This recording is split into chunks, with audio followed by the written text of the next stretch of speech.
are you making, Bone Gang? And welcome back to another episode. A few of you have been asking about it, so I figured I'd do a little update video since Hurricane Ida. It is about somewhere between 85 and 90 days since the storm, if my calculations are correct. Wouldn't bet on it. So if any of you guys are new to the channel and don't know what the heck's going on or what's happened since the storm, I'll leave a link in the description below of the playlist of all the Hurricane Ida stuff. I guess we can start right here from the front yard. They've been doing a pretty good job at keeping these ditches clean so that the water will drain to it. Of course, fortunately, there haven't been much water to drain because it hasn't rained, I don't think, at all this month. At all? That sounded kind of funny. I don't think it's rained at all this month, which is a good thing, and I'll show you why in a few. But this is how the ryegrass came out in the front yard. We got a bunch of patches of some pretty heavy grass. But, you know, I wasn't able to bust the ground up very good because it had hardened pretty good before I put the seed down, and I couldn't get that box blade to bust up the ground because I didn't have the little claws for it to dig into the ground. But you can see right here, this thick that was in a deer field, man. It'd be a nice food plot. But you can see over here I had just as much seed. That's as bald as a baby's bottom, you know what I'm saying? But of course the purpose of planting this was to keep this kind of dry so it wouldn't get too muddy for the new puppy that we got, which I'll show you him in a minute. He's still, and oh, they fussing. Yeah, Tank's wondering where I am. He's yelling at me and Waylon's yelling at him. It's just a big ordeal all the time. And then there's our grass patch where the puppies were using the bathroom. But fortunately, and I'll show you this, we're able to keep them in the backyard now. Oh, it's kind of dark. Where am I? There I am. So this is underneath the house. I don't really remember where we left off on the last video. So this underneath here is all clean. Except for, of course, back here where we put all the stuff from the shed. It's still all there. Still got to go through it. I just hadn't had time to do all of that. A lot of it. I mean, I already got the pictures and stuff for the insurance for this. Oh, calm down, buddy. Don't you talk to your daddy like that, boy. Good boy. So anyway, I got all the pictures and serial numbers and all that for the insurance company. So I gotta still go through it, throw all that stuff away. Boy! Well, look at that face. Look at that face. Waylon, boy. Oh, I know. I know. So you can see from this angle, all of this mud is gone all the way up to this little slab. This is where the shed was in front of my Jeep right here. A lot of this was taken away. We still got floton stacked up and stuff right there, and then all of that floton in my neighbor Chad's yard. Because they couldn't get here with any machines because they kept sinking, and it's still pretty soft. I can walk right there, but over there is obviously too soft. This was where my red shed was.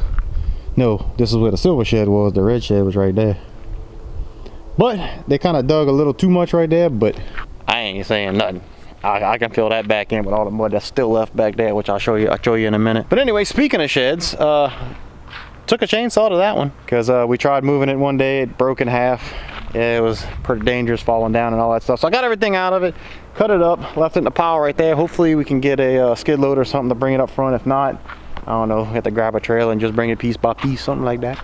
And then the red shed, of course, is still there next to Frank's house. Lawnmower's still in it. I managed to get my duck stuff out of there because it is duck season.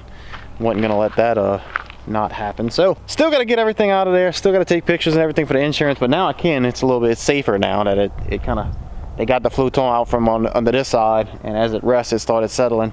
So now it's pretty safe to get in there. You're still a little cockeyed. You got to walk on a 45-degree angle, but you know that ain't too bad. But if you look, see right here, we got John's yard on his side is pretty level back to where it was. Actually, some of it's a little bit low. We're probably gonna have to add a little bit to smooth it out past this oak tree. And we got it about right there. That's his garage right there. So he still got big piles of mud right here. They had already cleared out all of that right there for me, and then this is pretty much where they got stopped. And yeah, so this still had a bunch of mud in it, but I was able to take it out with the tractor all the way up to almost to the end of the back so I could get my boat home. I'm so happy to have my boat home. But you can see right there it stops. Still got mud right there, and then mud all the way back. That right there, if you can see that right there, is floton, and then my property still goes back on the other side of it, and I ain't been able to make it back there. I tried walking back there earlier, and I sank up to my knees. So there's all the mud, floton all back in them, which used to be kind of woods. It's about at least 4 foot higher. I'm trying to give you a good idea how tall that stuff is. I guess it's probably, if I put it right there, it comes up to about right here on me. That's a little spot where it starts to lower back there. That shows you it's about 2 foot high right there.